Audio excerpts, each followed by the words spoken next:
नमस्कार,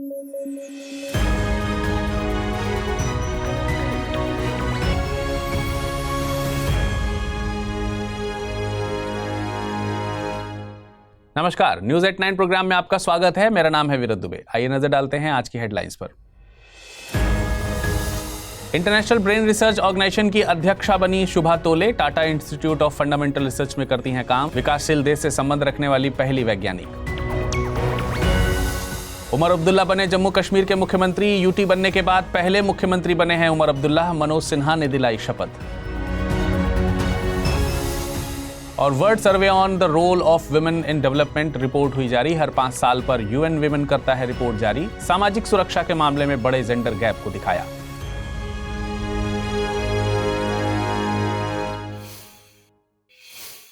खबरों में आगे बढ़ेंगे, लेकिन उससे पहले आपको बता दें, इस बुलेटिन को अगर आप पीडीएफ फॉर्मेट में पढ़ना चाहते हैं तो अमृत उपाध्याय 007 इस टेलीग्राम से जुड़कर डाउनलोड कर आसानी से पढ़ सकते हैं। अब आइए नजर डालते हैं खबरों पर विस्तार से। भारत की उपलब्धियों में एक नाम जुड़ गया है। दरअसल भारत की वैज्ञानिक शुभा तोले को इंटरनेशनल ब्रेन रिसर्च ऑर्गेनाइजेशन यानी IBRO का अध्यक्ष नियुक्त किया गया है। वे किसी भी विकासशील देश से संबंध रखने वाली पहली वैज्ञानिक हैं जो इस पद पर पहुंची हुई हैं।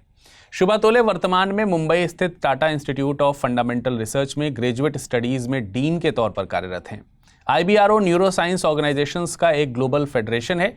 ये संस्था दुनिया भर में न्यूरोसाइंस को बढ़ावा देने के लिए काम करती है। इसके लिए ट्रेनिंग, टीचिंग, रिसर्च और आउटरीच जैसी गतिविधियों का इस्तेमाल किया जाता है।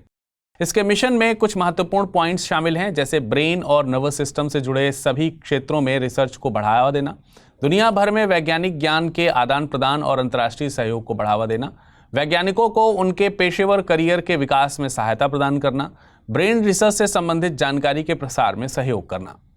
1961 में स्थापित यह संस्था 2 जर्नल भी निकालती है, एक न्यूरोसाइंस और दूसरा IBRO न्यूरोसाइंस रिपोर्ट्स। बता दें कि न्यूरोसाइंस नर्वस सिस्टम का अध्ययन है। नर्वस सिस्टम नर्व सेल्स यानी तंत्रिका कोशिकाओं का कनेक्शन है जो हर तरह की सूचनाओं की व्याख्या करता है, जिससे बॉडी को कोऑर्डिनेट करने में मदद मिलती है। उमर अब्दुल्ला ने जम्मू कश्मीर के मुख्यमंत्री के तौर पर शपथ ली है। उमर अब्दुल्ला वैसे जम्मू कश्मीर के मुख्यमंत्री पहले भी रह चुके हैं, लेकिन इस बार उनका मुख्यमंत्री बनना खास है क्योंकि जम्मू कश्मीर के संघ शासित प्रदेश बनने के बाद वे पहली बार मुख्यमंत्री बने हैं। उनके साथ जम्मू कश्मीर के उप मुख्यमंत्री के तौर पर सुविंदर चौधरी ने शपथ ली। शपथ समारोह का आयोजन शेर कश्मीर इंटरनेशनल कन्वेंशन सेंटर में किया गया था। उन्हें शपथ जम्मू कश्मीर के लेफ्टिनेंट गवर्नर मनोज सिन्हा ने दिलाई थी। उमर अब्दुल्ला 2009 से 2015 के दौरान जम्मू कश्मीर के मुख्यमंत्री रहे हैं। उनके दादाजी शेख मोहम्मद अब्दुल्ला जम्मू कश्मीर रियासत के पहले प्रधानमंत्री रहे थे। जम्मू कश्मीर रियासत के भारत में शामिल होने के बाद वे मुख्यमंत्री भी रहे। उमर अब्दुल्ला के पिता जम्मू कश्मीर के 3 बार मुख्यमंत्री रहे हैं। उनकी पार्टी नेशनल कॉन्फ्रेंस ने जम्मू कश्मीर के राज्य के दर्जे को वापस से रिस्टोर होने की उम्मीद जताई है। आपको बता दें कि जम्मू कश्मीर पहले एक राज्य ही था, लेकिन 2019 में कुछ घटनाओं ने इसकी स्थिति बदल दी। 14 फरवरी 2019 को कश्मीर के पुलवामा में जैश के आतंकियों ने हमला किया और 40 भारतीय जवान शहीद हुए। फरवरी 2019 में भारतीय वायुसेना ने बालाकोट में जैश के ठिकानों पर एयर स्ट्राइक की और मई 2019 में नरेंद्र मोदी दोबारा देश के प्रधानमंत्री बनते हैं। जुलाई 2019 में गृह मंत्रालय 10,000 के करीब अतिरिक्त CRPF के जवानों को जम्मू कश्मीर में तैनात करता है। फिर आता है 5 अगस्त 2019 का दिन और इस दिन गृह मंत्री अमित शाह जम्मू कश्मीर से अनुच्छेद 370 को खत्म करने का ऐलान करते हैं। फिर लागू होता है जम्मू कश्मीर पुनर्गठन अधिनियम 2019। इसके जरिए जम्मू कश्मीर को 2 भागों में जम्मू कश्मीर और लद्दाख में विभाजित कर दिया गया और दोनों को संघ शासित प्रदेश का दर्जा दिया गया। जम्मू कश्मीर को विधानसभा वाला संघ शासित प्रदेश बनाया गया है। हाल ही में जम्मू कश्मीर विधानसभा के चुनाव आयोजित हुए, जिसके बाद उमर अब्दुल्ला संघ शासित जम्मू कश्मीर के पहले मुख्यमंत्री के पद पर काबिज हुए हैं। क्या आपके मन में कंफ्यूजन है कि IAS प्रिपरेशन को कैसे डेस्टिनेशन तक पहुंचाएं? तो जुड़िए UPSC IAS prelims to interview यानी P2I बैच से, जिसमें आपके हर प्रॉब्लम का सॉल्यूशन है मौजूद। आप गांव में हैं या शहर में, कोई टेंशन नहीं, क्योंकि इस बैच में आपको मिलेंगी 1000+ आवर्स की लाइव ऑनलाइन कक्षाएं। और आपको पढ़ते समय कोई कॉन्सेप्ट समझ नहीं आ रहा तो भी कोई बात नहीं, मेंटोरशिप प्रोग्राम का लाभ उठाइए और अपने मेंटोर से अपनी उलझन का समाधान पाइए। क्या मैं तैयार हूं? यदि इस सवाल का नहीं मिल रहा जवाब तो टेस्ट सीरीज का मिलेगा फायदा। हर एक टेस्ट से तैयार होगा आपकी सफलता का ब्रिज। यही है वो बैच जिसमें आप कर सकते हैं पढ़ाई के साथ कमाई भी। क्यों? क्योंकि हर टेस्ट के फर्स्ट रैंकर को मिलेगा 11,000 रुपए का इनाम। इतना ही नहीं, यदि आप प्री 2025 क्वालिफाई करते हैं तो आपकी पूरी फीस वापस कर दी जाएगी। ऐसे और भी कई फीचर्स हैं इस कोर्स में जिससे आपको हासिल होगी जीएस में महारत। सो जस्ट गो अहेड, आज ही जुड़िए हमसे, अमृत लाइव कोड का यूज कीजिए और एडमिशन लीजिए, करिए अपने सपने को साकार। यूएन वीमेन ने world survey on the role of women in development नाम से एक रिपोर्ट जारी की है। इसकी theme harnessing social protection for gender equality, resilience and transformation रखी गई है। ये रिपोर्ट हर 5 साल पर यूएन जनरल असेंबली की इकोनॉमिक एंड फाइनेंशियल कमेटी को सौंपी जाती है। रिपोर्ट के मुताबिक दुनिया भर में सामाजिक सुरक्षा में एक बड़ा जेंडर गैप है। रिपोर्ट के आंकड़े दावा करते हैं कि लगभग 2 बिलियन के करीब लड़कियों और महिलाओं को किसी भी तरह की सामाजिक सुरक्षा हासिल नहीं है। सामाजिक सुरक्षा में कैश बेनिफिट, अनएम्प्लॉयमेंट इंश्योरेंस और पेंशन जैसी सहूलियतें शामिल हैं। रिपोर्ट ये भी दावा करती है कि 2015 से सामाजिक सुरक्षा के स्तर पर वृद्धि हुई है, लेकिन कई विकासशील देशों में इस क्षेत्र में जेंडर गैप लगातार बढ़ रहा है। वैश्विक स्तर पर आज भी 63% महिलाएं बिना किसी मातृत्व लाभ के बच्चों को जन्म देती हैं। बिना किसी वित्तीय सहायता के बच्चों को जन्म देना महिलाओं की आर्थिक स्टेबिलिटी और बच्चों के वेल बीइंग को नकारात्मक ढंग से प्रभावित करती है। रिपोर्ट ये भी बताती है कि बढ़ती महंगाई से खाने पीने की वस्तुओं और ऊर्जा के दामों में भी वृद्धि हुई है, जिसने महिलाओं को नकारात्मक तौर पर ही प्रभावित किया है। आज भी दुनिया के अधिकांश क्षेत्र हाउस होल्ड जिम्मेदारियां महिलाएं ही संभालती हैं। साथ ही वैश्विक स्तर पर 25 से 34 आयु वर्ग की महिलाएं इसी आयु वर्ग के पुरुषों की तुलना में 25% ज्यादा गरीबी का सामना करती हैं। रिपोर्ट में कई वैश्विक संस्थाओं द्वारा इस जेंडर गैप को कम करने में निभाई गई भूमिका को भी सराहा है। विशेष रूप से ILO यानी इंटरनेशनल लेबर ऑर्गेनाइजेशन द्वारा किए गए कामों को हाईलाइट किया गया है। मंगोलिया, सेनेगल, मैक्सिको और ट्यूनीशिया जैसे देशों द्वारा सामाजिक सुरक्षा को लेकर किए गए प्रयासों को भी रिपोर्ट में जगह दी गई है। आपको बता दें कि ILO की स्थापना 1919 में वर्साई की संधि के द्वारा हुई थी। इसकी स्थापना ये मानकर की गई है कि सार्वभौमिक शांति के लिए सामाजिक न्याय जरूरी है। ILO दुनिया में सामाजिक न्याय को बढ़ावा देने और मानव और मजदूर अधिकारों को वैश्विक स्तर पर वकालत करने के लिए गठित किया गया था। 187 राष्ट्र सदस्यों के साथ ILO संयुक्त राष्ट्र की विशेषीकृत एजेंसी है। इसका मुख्यालय स्विट्जरलैंड के जिनेवा में स्थित है।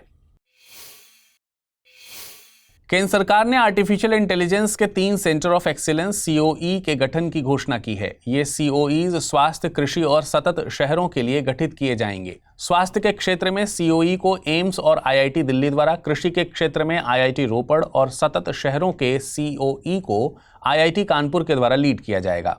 ये तीनों ही COEs उद्योग और स्टार्टअप्स के साथ मिलकर काम करेंगे।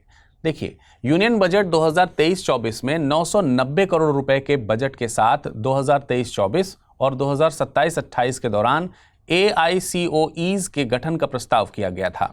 इन्हें make AI in India and make AI work for India की अवधारणा के तहत स्थापित करने की बात कही जा रही है।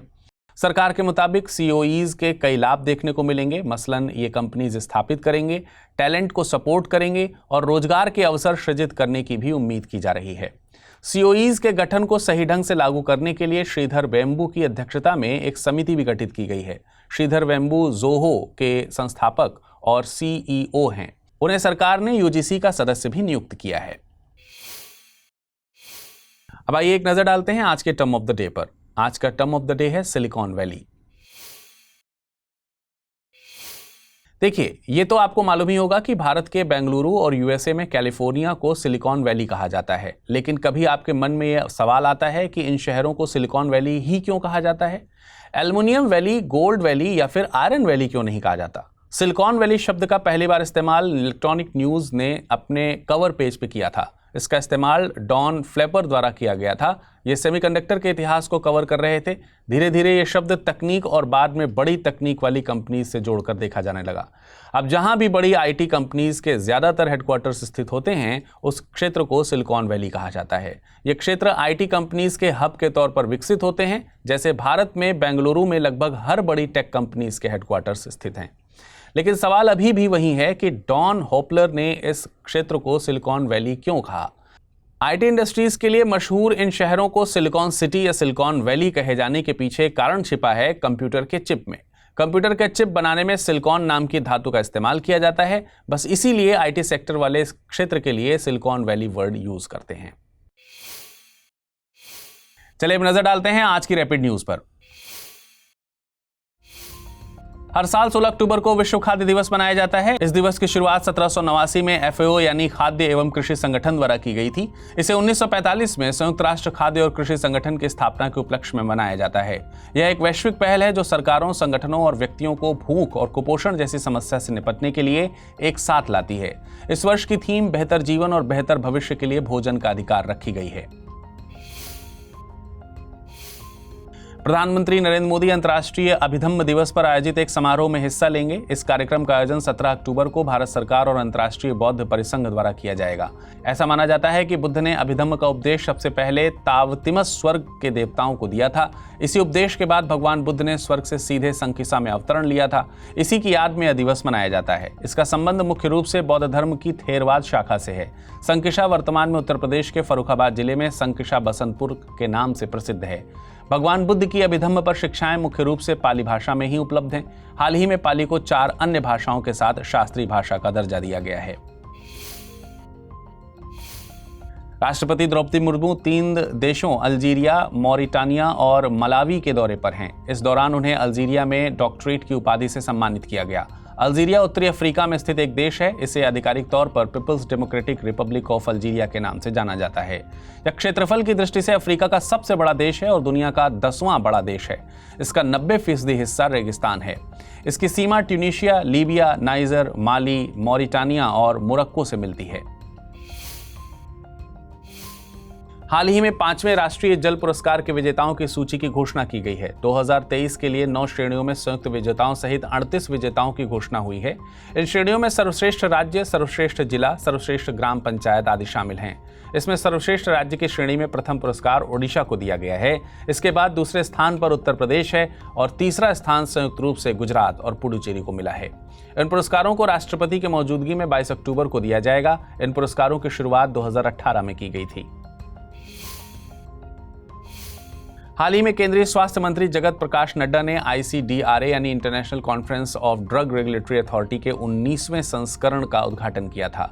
यह पहली बार है जब सम्मेलन का आयोजन भारत में किया जा रहा है। इसका आयोजन केंद्रीय औषधि मानक नियंत्रण संगठन, स्वास्थ्य एवं परिवार कल्याण मंत्रालय द्वारा WHO के सहयोग से किया जा रहा है। यह सम्मेलन WHO सदस्य देशों के स्वास्थ्य अधिकारियों और पॉलिसी मेकर्स को एक साथ लाता है। कुछ वर्षों को छोड़कर आमतौर पर इसका आयोजन हर 2 साल में किया जाता है। इसकी शुरुआत 1980 में हुई थी।